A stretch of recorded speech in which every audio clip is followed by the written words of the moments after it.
Il y a une multitude de raisons pour lesquelles les animaux attaquent les gens. L'une des plus convaincantes est qu'ils voyagent ou explorent seuls la nature sauvage. Comme nous le savons, les animaux solitaires sont des cibles plus faciles pour les prédateurs dans la nature. Souvent, ces attaques sont reconstituées sur la base de preuves recueillies après l'incident ou en raison du manque de témoins. Mais dans ce cas, l'attaque a été partiellement enregistrée sur la vidéo. Voici la terrifiante attaque de requins dont Henry Borse a été victime et qui a été filmée. C'était le dimanche 29 novembre 1964. Henry Borse et ses amis avaient prévu de visiter l'océan, car ils étaient photographes sous-marins. Ainsi, lorsqu'Henry a prévu de visiter l'océan, il s'agissait d'un projet bien plus passionnant que de simplement tremper ses orteils dans des plages d'Australie. Filmer des phoques sur une île ancienne et isolée au large de la côte Victoria et pêcher au harpon dans les eaux environnantes. Voilà ce qu'Henry avait en tête pour un dimanche typique. Henry s'est préparé avec son équipe à se rendre sur l'île Julia Percy, une île volcanique isolée située à 22 km de Port Fairy, formée il y a environ 7 millions d'années par de violentes éruptions sous-marines. L'île a été séparée du continent australien lorsque la masse continentale s'est séparée de l'Antarctique. Les eaux environnantes de l'île ont une profondeur de 30 à 50 mètres et les fortes vagues sont brisées par les rochers pointus des rivages. De plus, l'île isolée offre un habitat aux oiseaux de mer et aux otaries à fourrure, qui sont rares, même selon les normes de la faune australienne. Cependant, là où il y a des otaries à fourrure, il y a aussi ses prédateurs naturels, le grand requin blanc. Henry et les membres du club de plongée sous-marine du port Fairy ont quitté le quai de la rivière Moyne à bord d'un bateau commercial de pêche aux requins.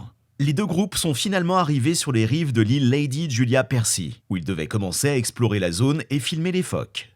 Henry et ses amis, Dietmar Krupa et Fred Hunt, parlaient d'une histoire terrifiante. Ce n'est pas exactement quelque chose dont la foule habituelle parlerait juste avant de plonger dans l'océan et de se jeter à la merci des vagues. L'histoire terrifiante concernait un énorme requin blanc qui se promenait dans les environs et qu'on appelait Big Ben. Bien qu'il n'y ait guère de vérité dans la plupart des histoires de monstres comme celle-ci, il n'était pas difficile d'y croire à ce moment-là, compte tenu des milliers d'otaries à fourrure que l'on pouvait percevoir à perte de vue. Cependant, selon les habitants qui affirment que le requin massif mesurait au moins 6 mètres de long, la créature était bien réelle et ils avaient les cicatrices pour le prouver. Pour Henry, il s'agissait simplement d'une nouvelle opportunité d'enrichir son portefeuille. Henry est entré dans l'eau vers 12h45 en nageant dans les parties profondes. Il a tourné un film pendant 1 heure environ et est revenu au bateau vers 13h15. Insatisfait du premier film, Henry est entré dans l'eau une nouvelle fois. Cette fois-ci, il était accompagné de Dietra et Fred, qui étaient tous les deux équipés de harpons. Lors d'une plongée en apnée, les trois amis ont trouvé un groupe de phoques se roulant dans les vagues. Henry se met immédiatement à filmer et se concentre sur un phoque mâle parmi le harem. Soudain, les phoques ont tourné la queue et les vagues énergétiques sont devenues silencieuses. Quelque chose n'allait pas. Mais en raison de la faible visibilité dans l'eau, les plongeurs n'ont pas pu comprendre ce qu'il se passait. Ils ont plongé plus profondément, à 10 mètres de profondeur, et ils ne trouvaient toujours pas les phoques et ont réalisé qu'ils devaient faire une ascension. Quand Henry a percé la surface, une force incroyable l'a frappé comme un train de marchandises à la seconde où sa tête a quitté la surface. Avant de pouvoir comprendre ce qui se passe, Henry sait ce qu'il a attaqué et jette ses bras en l'air pour faire signe aux autres plongeurs. Il a crié « Requin !» Soudain, il a été arraché de l'eau avec une incroyable férocité et a été entraîné vers le bas. Il n'a rien pu faire, l'eau s'est déchaînée. La force qui tirait Henry vers le bas était si forte. Son masque et son tuba ont été arrachés de son visage et de là, en une fraction de seconde, il a pu apercevoir l'auteur du crime. C'était un grand requin blanc. La créature s'était accrochée à sa jambe et le secouait. Henry a désespérément essayé d'atteindre les yeux de la créature, mais son grand museau l'en empêchait. Il a ressenti la douleur fulgurante des dents du requin qui lui perforait le mollet alors qu'il passait sa main sur son visage. Au-delà de la douleur, il y avait un problème plus urgent. Henry se noyait. Il retenait sa respiration depuis environ 45 secondes. Il suffoquait, tandis que l'énorme créature le tirait et le faisait rouler d'un côté à l'autre. Henry se souvenait de la conversation qu'il avait eue sur le bateau à propos de Big Ben. Il était rempli de peur et de désespoir. Et soudain, la traction et le roulement ont cessé. Henry pouvait presque sentir un moment de paix. Il a nagé vers la surface et a traversé en haletant autant d'air qu'il pouvait. Il a tâtonné autour de sa jambe gauche. Mais elle n'était plus là. Le requin l'avait arrachée. Malgré l'immense choc, Henry a réussi à se concentrer.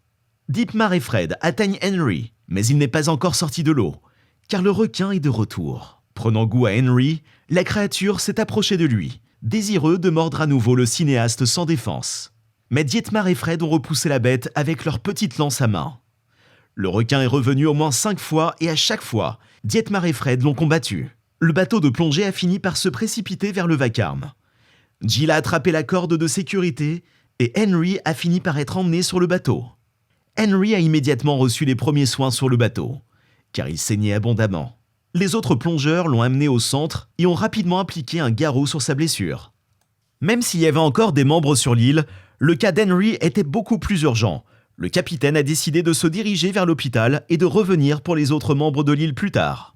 Le capitaine a immédiatement appelé à l'aide pour une transfusion sanguine lorsqu'ils sont arrivés à Port Fairy.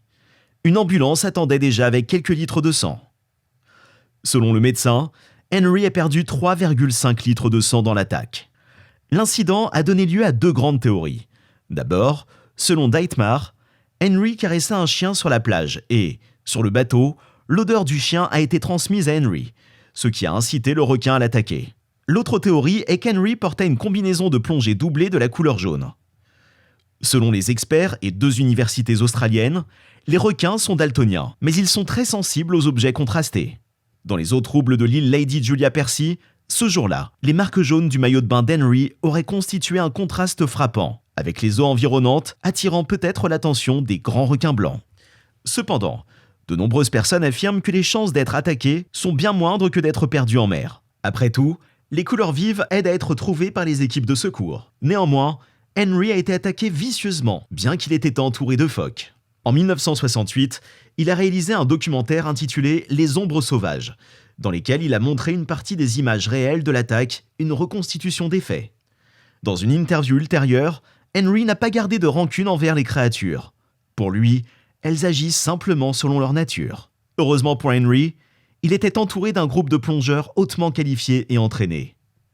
De plus, Henry a considéré que la perte de sa jambe faisait partie de sa chance, car elle l'a aidé à survivre et à se libérer de l'emprise du requin.